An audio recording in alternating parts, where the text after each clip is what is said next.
Génibet, Paris-Picardie. En ce moment, profitez de 250 € de bonus de bienvenue. Bonjour à tous et ravi de vous retrouver sur canalturf.com. Nous allons évoquer les réunions de ce vendredi 2 décembre, et notamment le Quintet Plus Top 5 Génibet. Il se déroule sur l'hippodrome de Paris-Vincennes, le prix Mélusina.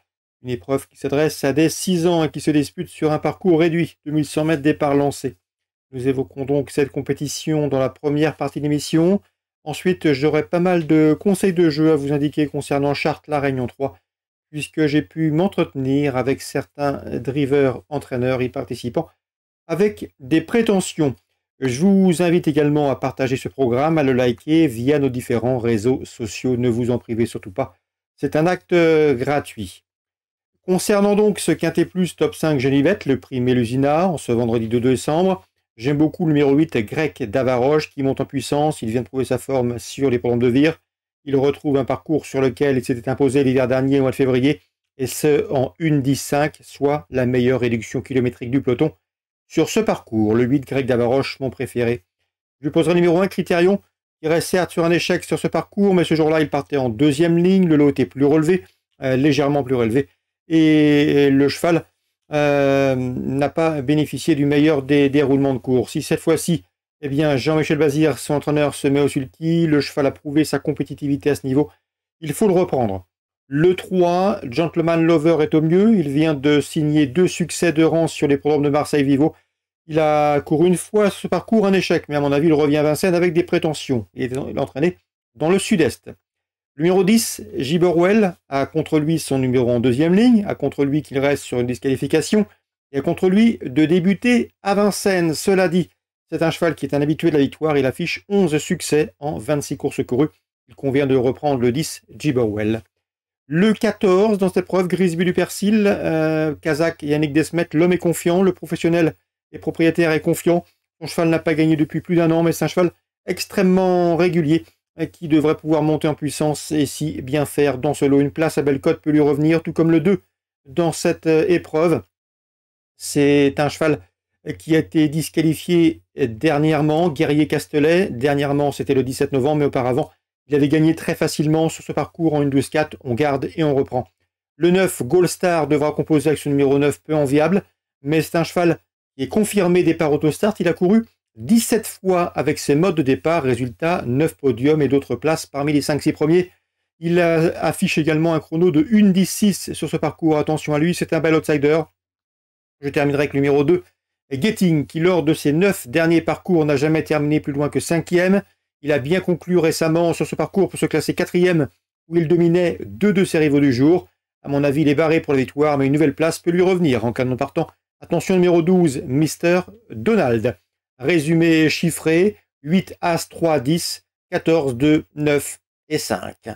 Concernant la suite du programme, nous l'évoquerons dans la seconde partie de l'émission. En ce moment, profitez de 250 € de bonus de bienvenue.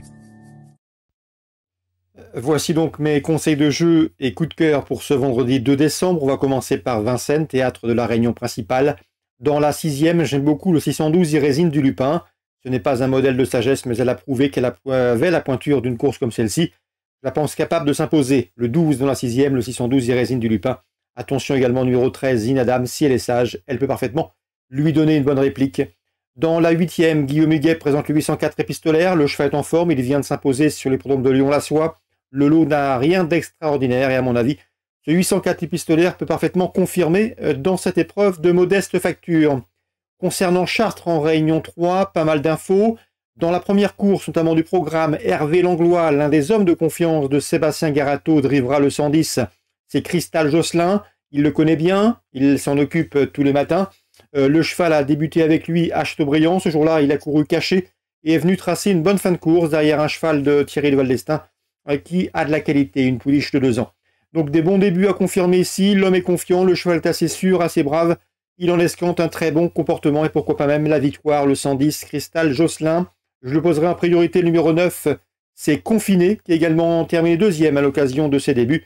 Pouliche entraîné par la famille Abrivard. Dans cette épreuve, on se méfiera également du débutant, le numéro 1, Cassidy Kid, un inédit qui fait l'objet de bruits assez favorables. Première course, le 110, le 109 et le 101 concernant Hervé Langlois. Son interview est disponible sur notre site. C'est ce, gratuitement, canalturf.com. Concernant Sylvain Dupont, il présente le 207. Un joker de Choiseul, c'est une première chance. Je lui opposerai toutefois le numéro 10 dans cette épreuve, Joel d'Hermès. Un cheval ménager, préservé, qui reste sur de bonnes prestations, premier, deuxième, premier, et qui devrait pouvoir répéter dans ce lot. Il est toujours présenté à bon escient, 207 et 210. Concernant Laurent Michel David, j'ai eu également le loisir de m'entretenir avec lui. Il présente le 404 Indulgente. Elle est partie au galop dernièrement à Graignes. Elle n'a pas été avantagée par le départ autostart, de surcroît avec un numéro 1. D'ailleurs, quand il part volter, il la part régulièrement dans un dos. Ici, la jument est restée au mieux. Il en escompte un complet rachat. Elle a le potentiel pour figurer en pareille société. Sa cote sera sans doute intéressante. Le 404 Indulgente. Dans cette épreuve, on peut le adjoindre. Le numéro 2 dans cette épreuve, c'est Initial Hero, qui vient de s'imposer très plaisamment en améliorant son chrono. À mon avis, une confirmation est possible 2. Dans la 7e, et on va terminer par ce 7e rendez-vous à Chartres en Réunion 3, le numéro 1, Mathéo de Rêve, affronte une opposition dans ses cordes. À mon avis, sa place est parmi les 2-3 premiers, en tout cas parmi les 2 premiers. Il en a le potentiel, il est confirmé autre montée et a de la qualité. Je poserai principalement le numéro 9, Elgar, qui vient de dicter sa loi sous la selle sur l'hippodrome de Graignes, un profil qui ressemble quelque peu à celui de Chartres, de quoi ici ambitionner un nouveau bon résultat. Résumé chiffré rapide pour Chartres Réunion 3. La première, 19 As, la deuxième, le 7 et le 10, la quatrième, le 4 et le 2, la septième, le 1 et le 9. Très bon jeu à tous, bonne journée, rendez-vous demain. Génibet, Paris Picardie. En ce moment, profitez de 250 € de bonus de bienvenue.